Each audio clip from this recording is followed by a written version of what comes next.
Thanks. I'm Amelia Deitchman. I am an associate professor and I co-direct the drug research unit. And this is actually an additional analysis for the Outsmart trial, which Michael Peluso presented, last summer now. And so a little bit more of a deep dive. This is my disclosure.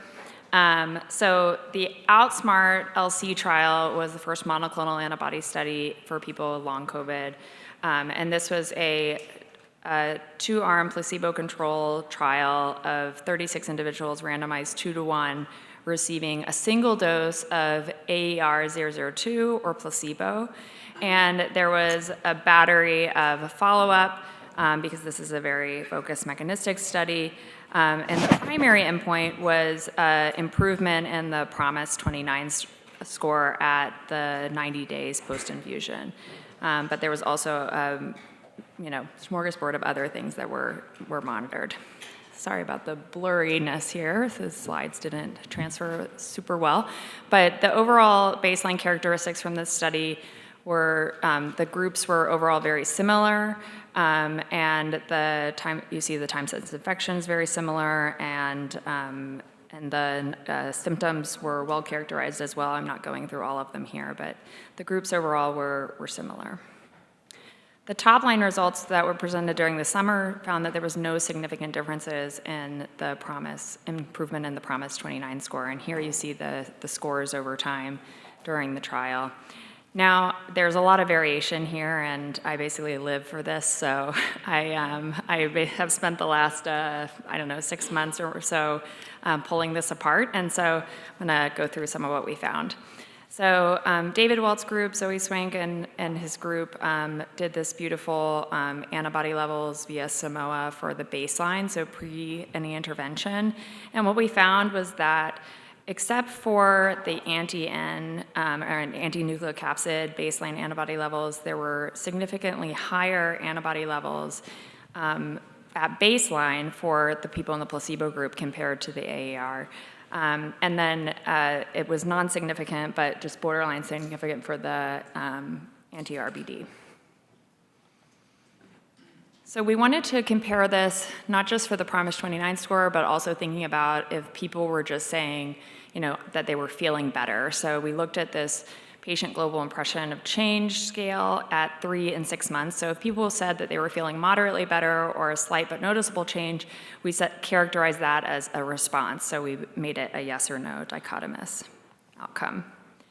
And so when we broke these antibody levels down by whether or not people responded amongst the groups, and here the sample sizes do get smaller, so I just caution you here, we see that in the darker color is the responders, the lighter colors is not responders, and this is the AR group and the placebo group, and you can see that except for the anti-nucleocapsid, you kind of have this trend between people having higher baseline antibody levels if they were in the responder group.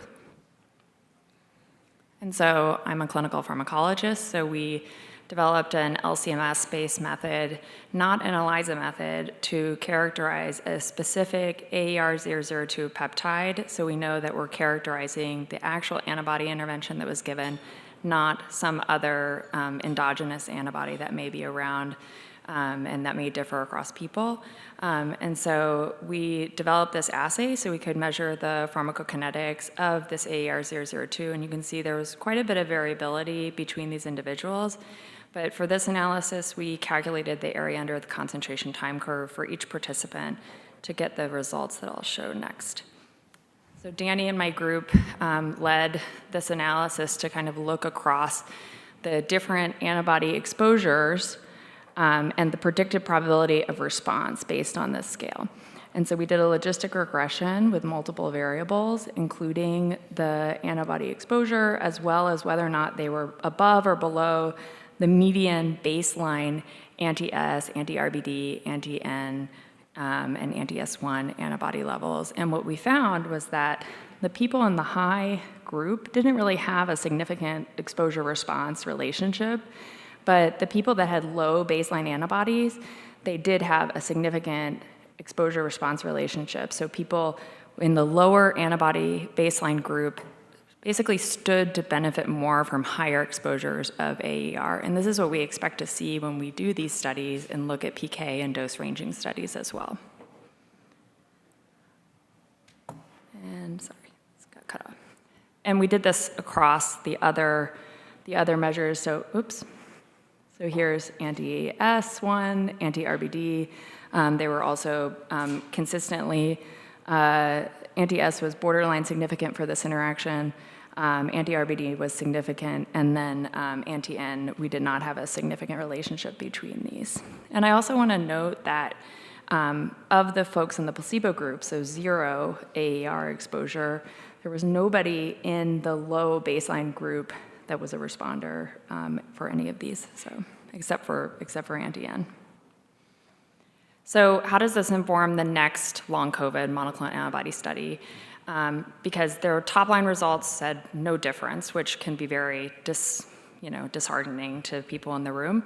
But what we did see, because of this deep mechanistic dive, that there is some signal of response within these participant groups. And I think higher anti-S, anti-S1, anti-RBD levels in the placebo group may have masked a treatment effect from this study. And then I think further, this AER response was associated with the higher exposure in patients with these low baseline antibody levels. And so for future studies, I would say you could potentially consider targeting people with lower baseline antibody levels that aren't going to tend to improve over time. And then you can also think about exploring higher doses or prolonged antibody exposure. So we have repeated doses of these antibodies. Is this going to stand to help people more to feel better? With that, I have to acknowledge Patient-Led Research Collaborative funded this study. Had funding from NIH, PolyBio, Arium provided the study drug, and of course this amazing team I have the pleasure of working with. So thank you.